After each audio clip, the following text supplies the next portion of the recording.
pepanggihan kalian kula Paraga Ramadan ing pawartos basa Jawi Ngayogyakarta.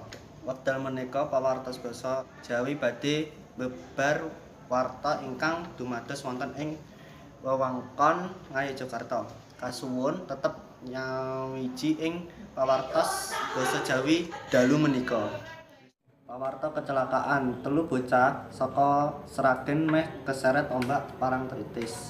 Kecelakaan segara bali kedadean ning Pantai Parangtritis dina Minggu tanggal 19 November 2012 sektor Gebuk 13.00 waktu Indonesia Barat.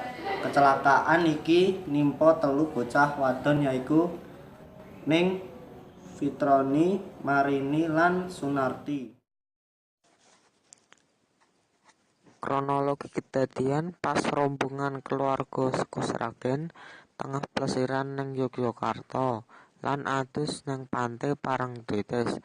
Saking dolanan banyu, ketelu korban ora eling langi menyang tengah nganti palung laut. Waktu adus tumandaan ketelu korban keseret ombak menyang kidul. Ujar Brigadir Sunarto, anggota SAR Polair Polda DIY, dikutip saka laman resmi Polda DIY. Untunge korban cepet bisa dievakuasi, dadine ora ana korban jiwa jero kadadian iki. Brigadir Sunarto ngelingke kanggo para wisatawan pantai supaya bisa nggatekake tandha lan ngutamakake keselamatan wektu nglangi. Cekap semanten atur kula menawi wonten kalepatan kula nyuwun pangapunten.